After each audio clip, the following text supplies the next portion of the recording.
Assalamualaikum warahmatullahi wabarakatuh. Perkenalkan, nama saya Raisa KU selaku moderator yang akan memandu presentasi pada hari ini. Selanjutnya perkenalan diri dari pemateri. Kepada pemateri dipersilakan untuk memperkenalkan diri. Perkenalkan, nama saya Yusuf Istana Kelo selaku pemateri.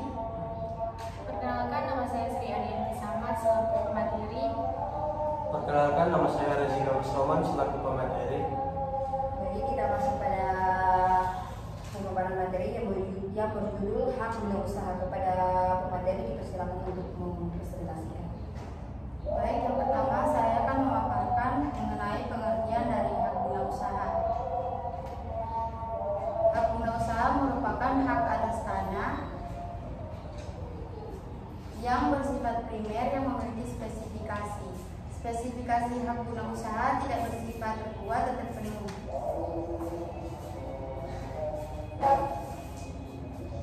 Dalam artian bahwa hak guna usaha ini terbatas daya berlakunya walaupun dapat beralih dan dialihkan kepada pihak lain.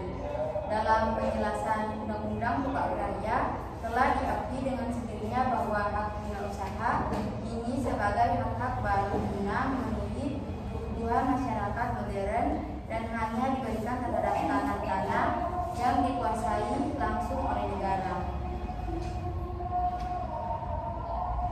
Pemaparan kedua yaitu mengenai dasar hukum hak guna usaha. Undang-Undang Pokok Agraria membuat ketentuan hukum mengenai pengertian hak guna usaha.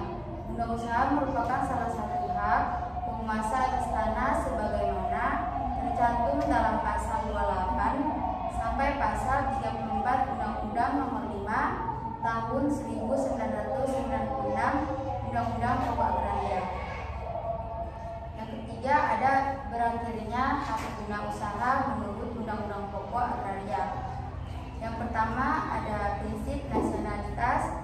Sebagaimana diketahui, Undang-Undang Pokok Agraria menyatakan secara tegas dalam pasal-pasal UPA yaitu pasal 21 ayat 3, pasal 30 ayat 2, dan pasal 36 ayat 2 yang merupakan penjabaran dari pasal 9 Undang-Undang Pokok Agraria yang berbunyi sebagai berikut, yaitu hanya warga negara Indonesia dapat mempunyai hubungan yang sepenuhnya dengan bumi, air, dan ruang angkasa dalam batas-batas ketentuan pasal 1 dan 2.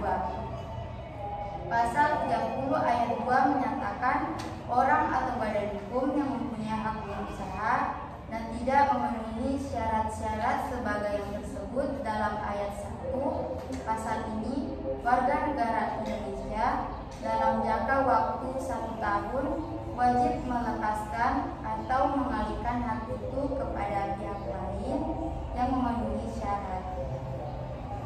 Yang kedua, karena penyerahan dengan sukarela oleh pihak pemiliknya.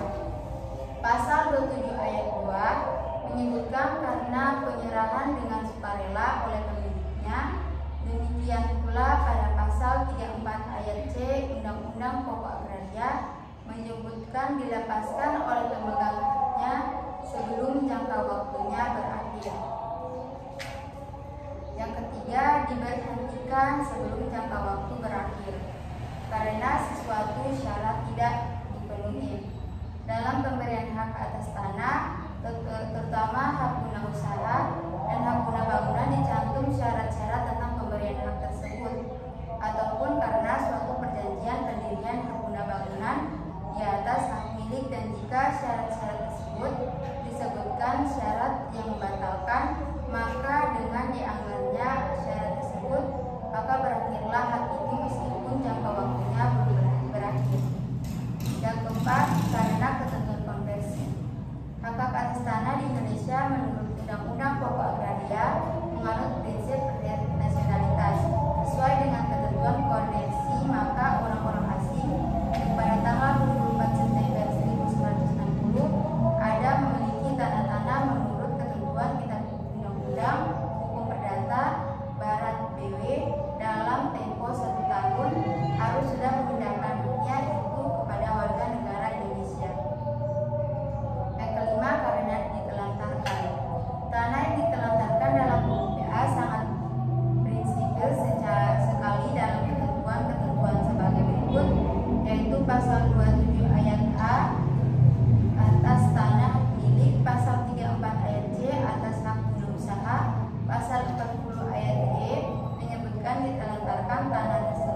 Pasal 34 ayat F atas hak guna usaha, pasal 40 ayat F atas hak guna bangunan menyatakan hak atas tanahnya berakhir karena tanahnya musnah.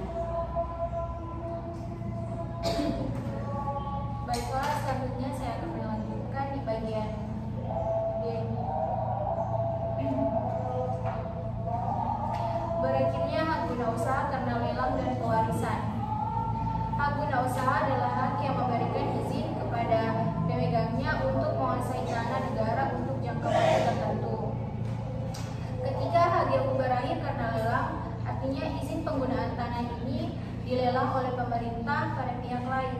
Pihak yang mengajukan penawaran tertinggi akan mendapatkan hak untuk menggunakan tanah tersebut. Setelah lelang selesai, HGU lama akan dicabut dan HGU baru akan diberikan kepada pihak yang menang lelang. Sementara itu, ketika HGU berakhir karena pewarisan, artinya pemegang HGU telah meninggal dunia dan tanah tersebut turun kepada ahli waris. Dalam hal tersebut, ahli waris dapat mengajukan permohonan untuk memperpanjang HGU atau mengajukan permohonan HGU baru. Bagian E, berakhirnya hak guna usaha karena ketentuan Land. Hak guna usaha adalah hak pengelolaan lahan yang diberikan oleh negara kepada pihak tertentu untuk menjalankan kegiatan usaha di atas lahan tersebut. Ketentuan Land Reform termasuk merujuk pada tata ruang wilayah yang telah ditetapkan oleh pemerintah sebagai acuan penataan dan pengelolaan lahan secara efektif dan efisien. Jika pihak yang memiliki HGU melanggar ketentuan tersebut, maka HGU dapat dicabut dan lahan tersebut akan dikembalikan ke negara. Berakhirnya HGU karena ketentuan Land Reform dapat diproses dengan melalui beberapa tahap. Yang pertama, pemberitahuan dan permintaan perbaikan. Pemerintah memberitahukan kepada pihak yang memiliki HGU tentang pelanggaran ketentuan Land Reform dan meminta perbaikan atas pelanggaran tersebut. Kedua, pemeriksaan.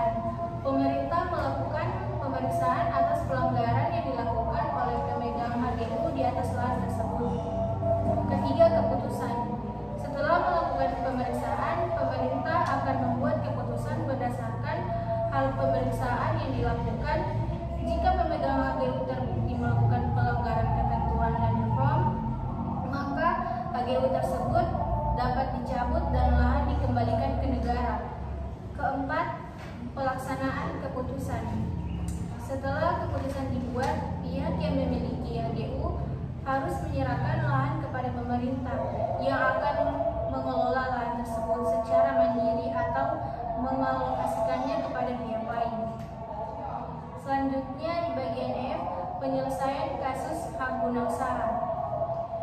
Penyelesaian kasus hak guna usaha harus dilakukan secara adil dan transparan sesuai dengan peraturan yang ditentukan oleh pemerintah. Beberapa langkah yang dapat dilakukan dalam penyelesaian kasus HGU.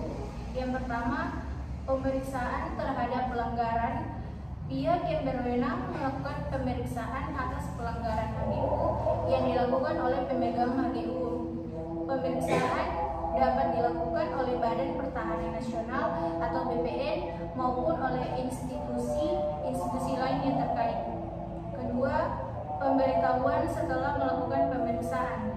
Pihak yang berwenang memberikan pemberitahuan kepada pemegang HGU tentang pelanggaran yang dilakukan. Pemberitahuan ini harus dilakukan secara tertulis dan harus mencakup butir-butir yang menjadi dasar pencabutan HGU. Ketiga, keputusan. Pihak yang berwenang akan membuat keputusan setelah melakukan pemeriksaan dan memberikan pemberitahuan kepada pemegang HGU tentang pelanggaran yang dilakukan. Keputusan ini harus disertai dengan alasan-alasan yang menjadi dasar pencabutan HGU. Keempat, proses hukum. Jika pemegang HGU merasa keputusan yang diambil tidak adil, maka dapat menempuh jalur hukum dengan mengajukan gugatan ke pengadilan tata usaha negara atau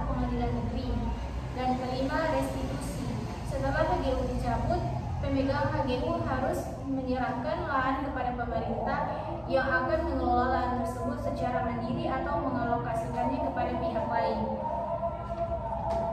Baik, selanjutnya di bagian G ada pendaftaran hak guna usaha.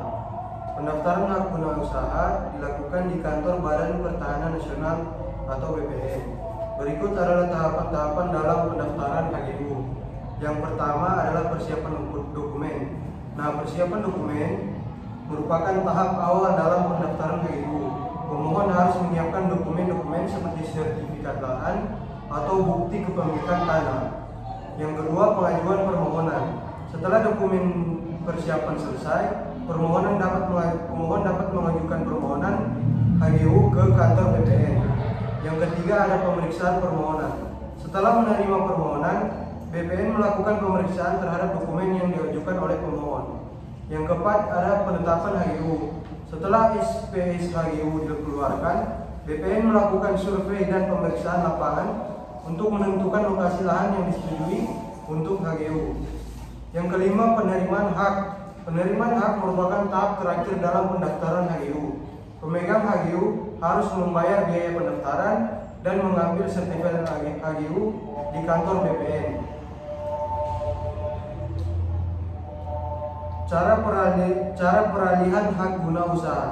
Peralihan hak guna usaha atau HGU dapat dilakukan melalui beberapa cara, antara lain yang pertama ada hibah, yang kedua jual beli, yang ketiga warisan, yang keempat lelang. Nah, berikut ini adalah tahapan umum dan peralihan HGU melalui penjualan atau jual beli. Yang pertama ada kesepakatan antara pembeli dan penjual. Yang kedua ada surat perjanjian. Yang ketiga ada pemeriksaan kepatuhan setelah dibuatnya surat perjanjian. Yang keempat, peralihan hak guna usaha. Di bagian terakhir ada hapusnya hak guna usaha. Dalam pasal 34, hak guna usaha hapus karena yang pertama jangka waktunya berakhir, yang kedua diberhentikan sebelum jangka waktunya berakhir karena sesuatu syarat tidak dipenuhi, yang ketiga dilepaskan oleh pemegang haknya sebelum jangka waktunya berakhir, yang keempat dicabut untuk kepentingan umum, yang kelima ditelantarkan, yang keenam tanahnya musnah, yang ketujuh ketentuan dalam pasal 30 ayat 2. Sekian dari presentasi dari kelompok 2. Sebelum itu kami membuka sesi tanya jawab di kolom komentar. Sekian dari presentasi dari kelompok 2. Saya ucapkan terima kasih. Wassalamualaikum warahmatullahi wabarakatuh. Waalaikumsalam warahmatullahi wabarakatuh.